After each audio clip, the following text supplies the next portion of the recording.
আমরা প্রত্যেকটা মানুষই দালাল। আমরা যত যাই বলি না কেন, দালালি ব্যাপারটা আসলে আমাদের মধ্যে এসেছে সবসময় নিজেদেরকে কোনো একটা পক্ষে দাঁড় করানোর যে চেষ্টা, তার মাধ্যমে। 18 জুলাই রামপুরা টিভি সেন্টারে ছাত্রদলের যে ছেলেদেরকে আমি দেখেছি বুক চেতিয়ে সামনে দৌড়ে যেতে, আমি কি তাদের পক্ষের লোক?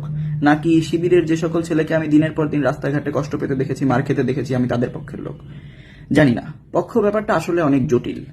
বাবা মায়ের ঝগড়ার মধ্যে আপনি মায়ের পক্ষে কথা বললে হয়ে যাবেন মায়ের দালাল, বাবা তখন কষ্ট পাবে।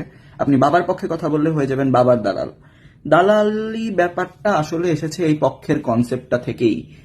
অমুকের পক্ষে অমুকের হয়ে আপনি একটা কাজ করে দিবেন, তার মানে আপনি অমুকের দালাল। আপনি বিএনপির অপছন্দের একটা কথা বললে হয়ে যাবেন জামাতের দালাল, জামাতের অপছন্দের একটা কথা বললে হয়ে যাবেন বিএনপির দালাল। পক্ষ ছাড়া লক্ষ্য নাই, কথাটা চরম সত্য একটা কথা। পরিবার, সমাজ, রাজনীতি, রাষ্ট্র, এমনকি ধর্ম পর্যন্ত সব ক্ষেত্রেই আমাদের একমাত্র কাজ হচ্ছে একটা পক্ষ নির্বাচন করা। কোন পক্ষে থাকতে চাই সেটা একবার সেট করে ফেলতে পারলেই আমাদের সকল কার্যসিদ্ধি হয়ে যায়, কারণ তখন নিজের উপর দায়িত্ব কমে যায়। একটা মানুষ একবার কোনো পক্ষ বাছাই করে ফেললে সে নিজের অজান্তেই সেই স্পেসিফিক পক্ষটার দালালি শুরু করে। তার পক্ষে যদি কোনো ভালো কাজ হয় সে ঢালাওভাবে সেটার প্রচারণা চালায়, আর যদি তার পক্ষে এমন কোনো কাজ হয় যেটা ভালো না, তাহলে হয় সেটার ব্যাপারে সে চুপ হয়ে যায়, অথবা মিথ্যা বানোয়াট একটা যুক্তি ব্যাখ্যা দাঁড় করিয়ে জিনিসটাকে প্রোটেক্ট করার চেষ্টা করে। কিন্তু বিরোধ বাজে তখন যখন আপনি নিজস্ব নিরপেক্ষতাকে সম্পূর্ণ বিক্রি করে দিয়ে পক্ষ নিয়ে লাফালাফি শুরু করেন। এবং এই জিনিসটা করার জন্যই আমরা সবসময় দেখি একটা রাজনৈতিক দল, সংগঠন বা যাই হোক না কেন, তার পক্ষের মানুষজন নিজেদের করা ভুলের ক্ষেত্রে অন্ধ হয়ে যায়।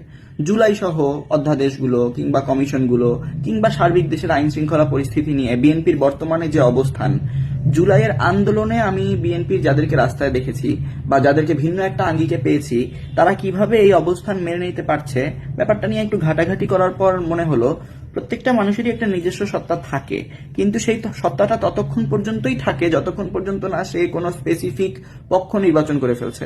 যখনই কেউ স্পেসিফিক কোনো পক্ষ নির্বাচন করে ফেলবে, তখনই তার নিজস্ব সত্তাটি সেই পক্ষের মধ্যে ঢুকে যায় এবং পক্ষের করা কোনো দোষ, ভুল, অপরাধ তার চোখে ধরা পড়ে না। এবং এই পক্ষের ফাঁদে পড়ে যাওয়ার যে ব্যাপারটা, এই ব্যাপারটাকেই আমরা বারবার বলি দালালি।